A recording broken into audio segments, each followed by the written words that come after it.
ओम साई राम। श्री साई सच्चरित्र अध्याय 36 भाग एक के प्रमुख विषय हैं आश्चर्यजनक कथाएं। गोवा के दो सज्जन। गोवा के दो महानुभाव। एक समय गोवा से दो महानुभाव श्री साईं बाबा के दर्शनार्थ शिरडी आए। उन्होंने आकर उन्हें नमस्कार किया। यद्यपि वे दोनों एक साथ ही आए थे, फिर भी बाबा ने केवल एक ही व्यक्ति से 15 रुपए दक्षिणा मांगी, जो उन्हें आदर सहित दे दी गई। दूसरा व्यक्ति भी सहर्ष उन्हें 35 रुपए देने लगा तो उन्होंने उसकी दक्षिणा लेना अस्वीकार कर दिया। लोगों को बड़ा आश्चर्य हुआ। उस समय श्यामा भी वहां उपस्थित थे। उन्होंने कहा कि देवा, ये क्या, ये दोनों एक साथ ही यहाँ आए हैं। इसमें से एक की दक्षिणा तो आप स्वीकार करते हैं और दूसरा जो अपनी इच्छा से भेंट दे रहा है उसे अस्वीकार कर रहे हैं। ये भेद क्यों? तब बाबा ने उत्तर दिया कि श्यामा, तुम नादान हो। मैं किसी से कभी कुछ नहीं लेता। यहाँ तो मस्जिद माँ ही अपना ऋण मांगती है और इसलिए देने वाला अपना ऋण चुकता कर मुक्त हो जाता है। क्या मेरे कोई घर, संपत्ति या बाल बच्चे हैं जिनके लिए मुझे चिंता हो? मुझे तो किसी वस्तु की आवश्यकता नहीं है। मैं तो सदा स्वतंत्र हूँ। ऋण, शत्रुता तथा हत्या, इन सब का प्रायश्चित अवश्य करना पड़ता है और इनमें से किसी प्रकार भी छुटकारा संभव नहीं है। अपने जीवन के पूर्वार्ध में ये महाशय निर्धन थे। इन्होंने ईश्वर से प्रतिज्ञा की कि मुझे नौकरी मिल गई तो मैं 1 माह का वेतन तुम्हें अर्पण करूंगा।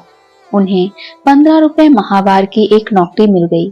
फिर उत्तरोत्तर उन्नति होते होते 30, 60, 100, 200 और अंत में 700 रुपए तक मासिक वेतन हो गया। परंतु समृद्धि पाकर ये अपना वचन भूल गए और उसे पूरा न कर सके।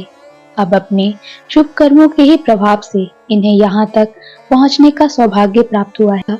मैंने इनसे केवल 15 रुपए ही दक्षिणा मांगी, जो इनके पहले माह की पगार थी। दूसरी कथा। समुद्र के किनारे घूमते घूमते मैं एक भव्य महल के पास पहुंचा और उसके दालान में विश्राम करने लगा। उस महल के ब्राह्मण स्वामी ने मेरा यथोचित स्वागत कर भोजन के उपरांत उसने मुझे अलमारी के समीप एक स्वच्छ स्थान पर सोने के लिए बतला दिया और मैं वहीं सो गया। जब मैं प्रगाढ़ निद्रा में था तो उस व्यक्ति ने पत्थर खिसकाकर दीवार में सेंध डाली और उसके द्वारा भीतर घुसकर उसने मेरी जेब काटी। निद्रा से उठने पर मैंने देखा कि मेरे 30,000 रुपए चुरा लिए गए हैं। मैं बड़ी विपत्ति में पड़ गया और दुखित होकर रोता हुआ बैठ गया। केवल नोट ही नोट चुरा लिए थे, इसलिए मैंने सोचा यह कार्य उस ब्राह्मण के अतिरिक्त और किसी का नहीं है। मुझे खाना पीना कुछ भी अच्छा न लगा और मैं एक पखवाड़े तक दालान में ही बैठे बैठे चोरी का दुख मनाता रहा। इस प्रकार 15 दिन व्यतीत होने पर रास्ते से जाने वाले एक फकीर ने मुझे दुख से विलखते देखकर मेरे रोने का कारण पूछा। तब मैंने सब हाल उनसे कह सुनाया। उसने मुझसे कहा कि यदि तुम मेरे आदेशानुसार आचरण करोगे तो तुम्हारा चुराया धन वापस मिल जाएगा। मैं एक फकीर का पता तुम्हें बता देता हूँ। तुम इसकी शरण में जाओ और उसकी कृपा से तुम्हें तुम्हारा धन पुनः मिल जाएगा। परंतु जब तक तुम्हें अपना धन वापस नहीं मिलता, उस समय तक तुम अपना प्रिय भोजन त्याग दो। मैंने उस फकीर का कहना मान लिया और मेरा चुराया धन मिल गया। तब मैं समुद्र तट पर आया, जहां एक जहाज खड़ा था जो यात्रियों से ठसाठस भरा था। भाग्यवश वहां एक उदार प्रवृत्ति वाले चपरासी की सहायता से मुझे एक स्थान मिल गया। इस प्रकार मैं दूसरे किनारे पर पहुंचा और वहां से मैं रेलगाड़ी में बैठकर मस्जिद माई आ पहुंचा। कथा समाप्त होते ही बाबा ने श्यामा से इन अतिथियों को अपने साथ ले जाने और भोजन का प्रबंध करने को कहा। तब श्यामा उन्हें अपने घर ले गया और उन्हें भोजन कराया। भोजन करते समय श्यामा ने कहा कि बाबा की कहानी बड़ी ही रहस्यपूर्ण है, क्योंकि न तो वे कभी समुद्र की ओर गए हैं और न उनके पास 30,000 रुपए ही थे।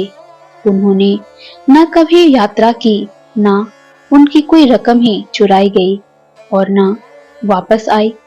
फिर श्यामा ने उन लोगों से पूछा कि आप लोगों को कुछ समझ में आया कि इसका अर्थ क्या था? दोनों अतिथियों की घिघिया बन गई और उनकी आंखों से आंसू की धारा बहने लगी।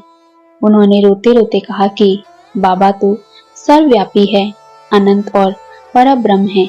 जो कथा उन्होंने कही है वह बिल्कुल हमारी ही कहानी है और वह मेरे ऊपर बीत चुकी है। यह महान आश्चर्य है कि उन्हें यह सब कैसे ज्ञात हो गया। भोजन के उपरांत हम उसका पूर्ण विवरण आपको सुनाएंगे। ओम साईं राम।